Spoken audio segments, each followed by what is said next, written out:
My wife stood in the middle of our backyard holding a champagne glass she couldn't drink from. Tears streaming down her face as she told 40 people we were having a baby, and I smiled like I didn't already know the child wasn't mine.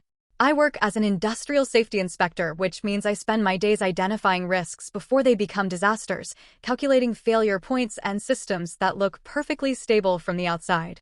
And right then I was watching my marriage collapse in slow motion while everyone around me celebrated. Meline had this glow about her that everyone kept commenting on. 033, her sister Lauren kept hugging her and crying. And I stood there with my arm around her waist thinking about the audio recording on my phone that proved she'd been sleeping with her boss for 7 months. The thing about discovering betrayal is that you get this choice in the first few seconds. You can either detonate everything immediately, or you can go cold and methodical. And I've always been the kind of person who documents everything before making a move. She announced the pregnancy on a Saturday afternoon in late September with decorative balloons tied to our fence and a cake that said exclamation point. Baby makes 3 in blue frosting. And I had known for exactly 11 days that she was carrying someone else's child while planning to put my name on the birth certificate. It started the way these things always start, with something small that didn't, 119, quite fit. I came home early from a job site in mid-August because the concrete pour got delayed and Meline's laptop was open on the kitchen counter, still logged into her email. I wasn't snooping. I was just walking past and saw a message preview that said, "Last night was incredible," from someone named Derek, and my brain did this weird thing where it tried to make it innocent for about 5 seconds before reality crashed in. I didn't confront her. I didn't even let my expression change when she came downstairs 20 minutes later asking about dinner. I just filed it away and started paying attention to things I'd been ignoring for months. She'd been staying late at work twice a week since March. 156, she'd changed her phone password in April. She'd started going to meet a personal trainer at weird hours and coming back without looking like she'd actually worked out. And I'd explained all of it away because I wanted to believe my wife wasn't the kind of person who'd do this. I spent that first week just watching her, noting the patterns, and she had no idea that I was running a completely different calculation than the one she thought we were both working from. I pulled her phone records through our shared account on the 4th day, and there were hundreds of texts to a number that wasn't saved in her contacts going back to February. She deliberately kept it unsaved, probably thinking that if I ever glanced at her phone, a random number would look less suspicious than a saved name. But that kind of operational security only works if your husband, 239, isn't the type to cross-reference timestamps with his own calendar. Every single time she told me she was working late or meeting Lauren for drinks or going to visit her mom, she'd sent or received messages from that number within the same hour. Derek turned out to be Derek Hammond, her direct supervisor at the marketing firm where she'd worked for 3 years, married with 2 kids based on his LinkedIn profile, and apparently comfortable enough with the affair to use his personal cell phone for it. I created a folder on my personal laptop that she didn't know existed, started saving screenshots with metadata timestamps, and built a timeline that showed exactly when this thing had started and how it had escalated. The messages from March were cautious and flirty. By April, they were explicit about meeting at hotels. By June, she was telling him she loved him, and by July, they were talking about how 327, they wish they could be together openly, if only their situations were different. 331, I recovered deleted messages using a backup program I installed on our home computer that she synced her phone to every night. And that's where I found the real damage. She told him in early August that she was pregnant, and they'd had this whole conversation about whether it was his or mine based on timing. And she literally said the chances were about 7,030 in his favor, but that it didn't matter because I'd never question it. There were messages about how I was stable and reliable and would be a good father. About how she couldn't leave me right now because I made twice what Derek did and her lifestyle would take a hit. About how maybe in a few years when his kids were older they could figure something out. For '07, but for now, this was the practical choice. I read those messages sitting in my car outside a job site during lunch break. And I remember feeling this cold clarity settle over me like I was reading an incident report about someone else's life. She'd calculated the whole thing, run the numbers on keeping me versus leaving me, and decided that I was the better financial option, even if Derek was the one she actually wanted. We'd signed a post-nuptial agreement 2 years earlier when I inherited money from my grandfather, something she'd agreed to easily at the time, because she said she'd never want my family's money anyway. And now I understood that agreement was going to be the thing that protected me from losing everything. The pregnancy announcement came 3 weeks after I found the first message. And by then, I'd already met with a lawyer named Ree, who, for 52, specialized in cases involving paternity fraud. He told me that audio recordings were illegal in our state as long as one party consented, which meant anything I recorded in my own vehicle or home was admissible, and that if I could prove she deliberately misrepresented paternity, I'd have a strong position in divorce proceedings.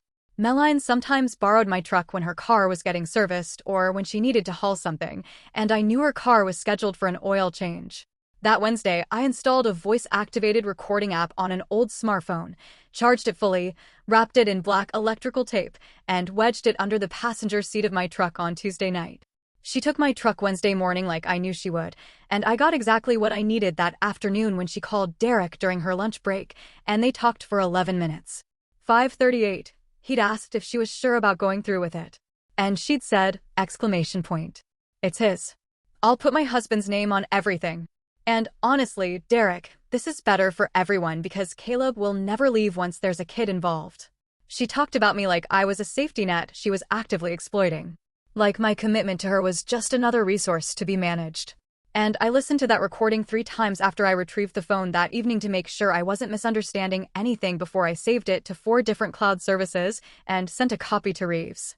I went to the backyard party knowing exactly what I was going to do, but not when I was going to do it because timing matters when you're planning to detonate someone's entire life. Meline kept touching her stomach and smiling at me like we were sharing this beautiful 622 secret. Her parents kept talking about grandchildren and how proud they were. 626, and I played the role of excited father to be while mentally reviewing every piece of evidence I collected. I had screenshots organized by date. I had phone records highlighted and annotated. 637, I had hotel receipts I'd pulled from her credit card statements. And I had that audio recording that proved she knew the baby probably wasn't mine and had decided to trap me anyway. I called Reeves from my truck on the way home from the party and told him I was ready to move forward. And he said he'd have the divorce papers ready to file by Monday morning and that the evidence package I'd built was one of the most thorough he'd seen in 20 years of family law. She wanted to announce at the backyard party she wanted everyone to see us as this perfect couple starting a family. And I let her have that moment because I knew it would make what came next hit even harder. She thought she was trapping me with a pregnancy that would lock me into 18 years of supporting another man's child. But she, 717, had no idea that I'd spent the last 3 weeks building a case that would leave her with nothing and expose exactly what kind of person she really was. This first part shows something crucial about betrayal in real life. It's not the dramatic explosion you see in movies. 731. It's cold documentation that protects you when emotions would destroy you. 735. Notice how he turned his professional training into survival strategy, treating devastation like a job that needs precise execution. The second backyard party happened 3 weeks after the first one, and Meline had no idea it would be the last time most of these people would ever speak to her again. 752. She'd wanted to do a gender reveal this time because apparently one public celebration wasn't enough, and she'd spent days planning this elaborate setup with colored smoke bombs and a photographer she'd hired to capture everyone's reactions. I told her it was a great idea and even helped her arrange the tables. And the whole time I was running through my plan like I was conducting a final safety inspection before a controlled demolition. Reeves had filed the divorce papers that morning, but they wouldn't be served until Monday, which gave me exactly 1 weekend to make sure everyone who mattered knew the truth before Meline could spin her own version of events. 827. I'd loaded the audio recording onto a Bluetooth speaker I'd hidden in the garage. I'd printed copies of the most damning text messages in a folder inside my truck, and I'd rehearsed exactly what I was going to say until it felt like reading a technical report instead of destroying my marriage in front of 40 witnesses. She wore this white sundress that showed off her small bump and kept saying how grateful she was that everyone could make it on such short notice. And her mom kept fussing over her like she was made of glass while her dad talked to me about setting up a college fund. Derek wasn't there because Meline had specifically told me she didn't want work people at family events, which was darkly funny considering she'd been sleeping with her work person for almost 8 months at that point. Tyler showed up early and 9:10 caught my eye from across the yard. And I told him 2 days earlier what was about to happen because I needed at least one person there who wouldn't think I'd lost my mind. One of Meline's coworkers named Logan had also shown up with his girlfriend, and I made a mental note that he was going to witness this entire thing and take it back to the office, which was exactly what I wanted. Lauren was running around with her camera taking candid shots.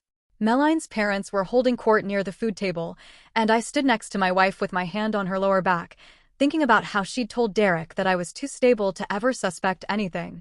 The gender reveal was scheduled for 4 o'clock when everyone had arrived and the lighting would be perfect for photos, and Meline kept checking her phone for confirmation, 9:51, from the photographer. I'd sent her a text from a burner app number an hour earlier pretending to be the photographer saying I was running late due to an accident on the highway, and she kept refreshing her messages, waiting for an update that would never come. She started getting anxious around 3:45, asking if we should wait or just go ahead without professional photos. And I told her we should just use Lauren's camera because these moments were about family anyway, and she bought it completely. Everyone gathered in a semicircle around the spot where we were supposed to set off the smoke bombs, and Meline was practically vibrating with excitement as she explained that we'd both pull the tabs at the same time and find out together what we were having. I was standing there holding a blue smoke bomb that I had no intention of ever setting off, watching her smile at me, 10:37, like I was about to share the happiest moment of her life. And all I could think about was that audio clip where she called me a sure thing who'd never leave once there was a kid involved. I let her finish her little speech about how this baby was a blessing and how excited we both were. Waited for the applause to die down. And then I said I had something I wanted to add before we did the reveal. The shift in tone was immediate because everyone could tell from my voice that something was off, and Meline's smile got confused and tight around the edges as she looked at me trying to figure out what I was doing. I said that before we celebrated this pregnancy, I thought everyone should know that my wife had been having an affair with her boss, Derek Hammond, since February, and the baby she was, 11-15, carrying had a 70% chance of being his based on her own admission in text messages. The silence that followed was so complete, I could hear the neighbors' wind chimes 3 houses down, and Meline's face went through this rapid progression of shock to panic to anger that would have been fascinating if it wasn't happening to someone I'd once loved. She started saying, exclamation point. What are you talking about? Have you lost your mind? But I was already walking toward the garage, and I could hear people murmuring behind me as I grabbed the Bluetooth speaker and connected my phone. The audio recording played for everyone standing in that backyard. Meline's voice coming through crystal clear as she told Derek that the baby was his. But she'd put my name on everything because I'd never leave once there was a kid involved. And Derek really needed to stop worrying, 12:01, because she had it all figured out. I watched her face go white as her own words echoed across the yard. Watched her parents' expressions collapse into confusion and horror. Watched Lauren's camera drop to her side as she stared at her sister like she was seeing a stranger. Meline tried to grab my phone, but I stepped back and let the recording keep playing through the part where she talked about how I made good money and she wasn't about to give up the lifestyle for some romantic fantasy with a married man. Her mom made this wounded sound in the back of her throat. Her dad's face went completely blank. And I saw several people, including Logan, pull out their own phones to record what was happening because it was too surreal to just be witnessed. Logan was already typing something on his phone, probably texting other people from their office. 12:45, and I knew by Monday morning, everyone at that marketing firm would know exactly what Meline and Derek had done. 12:51, I turned off the speaker when the recording ended and said that I'd filed for divorce that morning, that paternity testing would be part of the legal proceedings, and that I wanted everyone here to know the truth before Meline had a chance to rewrite history. She was crying and trying to say something about how it wasn't what it sounded like, how I was taking things out of context, but her own voice had just played for everyone, telling Derek that she was deliberately trapping me with a baby that probably wasn't mine. Lauren was backing away from her sister like she was physically repulsed. Their mom was crying into their dad's shoulder, and I could see people near the back already heading for their cars because they wanted no part of whatever was happening. Tyler caught my eye and gave me this tiny nod, and I picked up my keys, 13:33, from the patio table where I'd left them specifically for this moment. I told Meline that her stuff would be packed and ready for pickup by Tuesday, that all communication from this point forward needed to go through my lawyer, and that she should probably call Derek and let him know his wife would be getting some interesting information in the next 24 hours. The last thing I saw as I walked out of that backyard was Meline standing alone in her white sundress with the unlit smoke bomb still in her hand, surrounded by people who were either staring at her or deliberately not looking at her. And I felt nothing except this cold satisfaction that she'd gotten exactly the public spectacle she'd wanted, just not the kind she'd planned for. I heard her calling my name as I got in my truck, but I didn't turn around. Didn't 14:15 give her the confrontation she was probably desperate for. And I drove to Tyler's apartment where I'd already moved half my important belongings earlier that week. She'd wanted everyone to see us as the perfect couple, expanding our perfect family. She'd orchestrated this whole performance about love and commitment, and I'd let her have her stage right up until the moment I used it to show everyone exactly who she really was. Here's the key moment that defines everything. He used her own celebration as the platform to reveal the truth, which raises the question of whether public exposure crosses the line from justice into revenge. The level of control he maintained, from the fake photographer to having Logan there as a witness, shows exactly how calculated someone becomes after this kind of betrayal. I spent that first night at Tyler's apartment staring at my phone watching the messages pile up. 53 calls from 1505 Meline, 22 from her mother, 16 text messages that started with apologies and ended with accusations. And I deleted every single one without reading past the first line. Tyler ordered pizza and didn't ask me how I was feeling because he already knew. And we sat there watching basketball highlights while my wife's entire life collapsed in real time across town. I'd blocked Meline's number by midnight because the voicemails were getting increasingly desperate. Things about how we could work through this, and how the baby changed everything, and how I was being cruel by not even giving her a chance to explain. The thing she didn't understand was that I'd already given her dozens of chances over the 7 months she'd been sleeping with Derek. Every single night, she'd come home and kissed me and let me believe we were building something real. 1551, and I didn't owe her anything now except the legal minimum. Monday morning, I sent an email to Derek's wife, Natalie, using the contact information I'd found on her public Facebook profile, and I kept it simple and factual, like I was filing an incident report. I attached screenshots of the messages between Derek and Meline with timestamps. I included the audio recording, and I wrote exactly 3 sentences explaining that her husband had been having an affair with my wife since February, and that I thought she deserved to know before making any decisions about her own marriage. She responded 6 hours later with just 2 words that said, ! Thank you. And I found out later from Tyler, who knew someone in their neighborhood, that she'd called a locksmith before Derek even got home from work that day. 1634, Derek tried calling me twice that week, and I let both calls go to voicemail. And his messages were this bizarre mix of anger and pleading where he blamed me for ruining his family, while also trying to convince me that the affair hadn't meant anything serious. I saved those voicemails and forwarded them to Reeves because they were essentially admissions of the affair. And watching Derek scramble to control damage he'd caused himself was the closest thing to entertainment I had during those first few days. The HR investigation at Meline's company started on Wednesday after Logan submitted a formal complaint about a supervisor having an inappropriate relationship with a subordinate, and he'd apparently included video footage from the gender reveal party showing the audio recording playing for everyone. 1718, both Meline and Derek were put on immediate administrative leave pending the investigation, which meant they were both home without pay while HR went through their work emails and found exactly what I knew they'd find. Company policy was clear about relationships between supervisors and direct reports. 1734, and the fact that they'd been using company resources to coordinate their affair made it even worse from a liability standpoint. They were both officially terminated on Friday afternoon. And I only know the timeline because Meline sent me a long email about how I destroyed her career and her reputation over a mistake she'd made when she was confused and vulnerable, completely ignoring the fact that she'd spent 7 months deliberately deceiving me while planning to commit paternity fraud. I met with Reeves every few days to go over the divorce proceedings, and everything was moving faster than typical because Meline's lawyer knew they had no leverage and was advising her to settle quickly. The paternity test was scheduled for after the baby was born. But we'd already established grounds for divorce based on adultery with documented evidence. And that postnuptial agreement I'd mentioned was about to do exactly what it was designed, 1825, to do. She was asking for the house and spousal support and half of everything. 1829, but Reeves had put together a case showing that she'd committed fraud by concealing the affair and deliberately misleading me about paternity. We offered her a settlement that gave her $20,000 and her car in exchange for a clean break with no spousal support and no claim to the house or my inheritance. 1845, and her lawyer convinced her to take it after explaining that going to trial would cost more than she'd ever recover and would involve all the evidence becoming public record in court documents that anyone could access. The divorce was finalized in early December, 11 weeks after the backyard party, and the entire hearing lasted less than 10 minutes because everything had been settled in advance.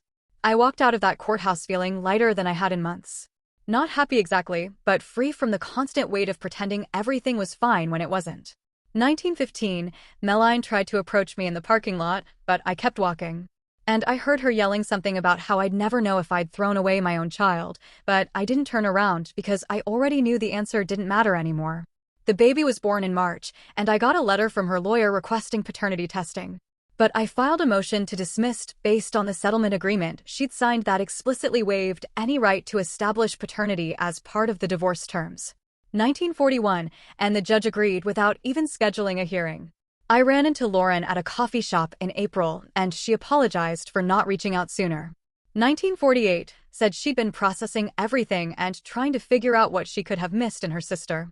She told me Meline was living with their parents and working retail because nobody in marketing would hire her after word got around about why she'd been fired, and that Dererick had moved to another state after his own divorce went through. I thanked her for the information, but I didn't ask for details because I'd already moved on in every way that mattered. And I could tell she was looking for some kind of closure or forgiveness that I wasn't equipped to give her. I'd started seeing someone new named Sophie who worked in the scheduling department at one of my regular job sites. And she knew the basics of what had happened, but didn't treat me like I was damaged or needed fixing. We'd been dating for 6 weeks, and it felt easy in a way that my 2030 marriage never had.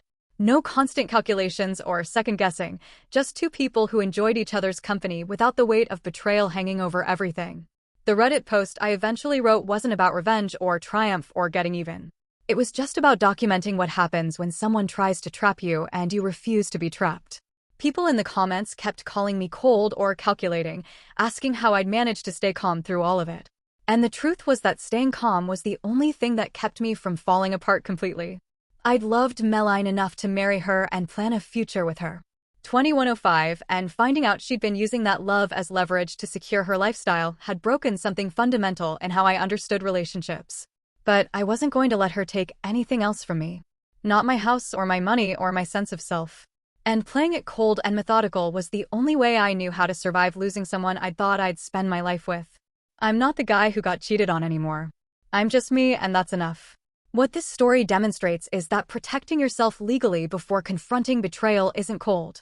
It's survival because once you reveal what you know, you lose control of the narrative unless you've already built your case. The lesson here is that when someone shows they're willing to destroy your life for convenience, documentation and removing emotion from major decisions becomes your only rational path forward. So, 2151, here's what I want to know. Was he wrong to expose her publicly instead of handling it privately? Or does planning paternity fraud forfeit your right to a quiet divorce? And does methodical self-protection ever cross into as something darker? Or is there no line when someone's actively trying to trap you into raising another man's child? 2209, let me know in the comments. Drop a like and don't forget to subscribe for more real-life stories.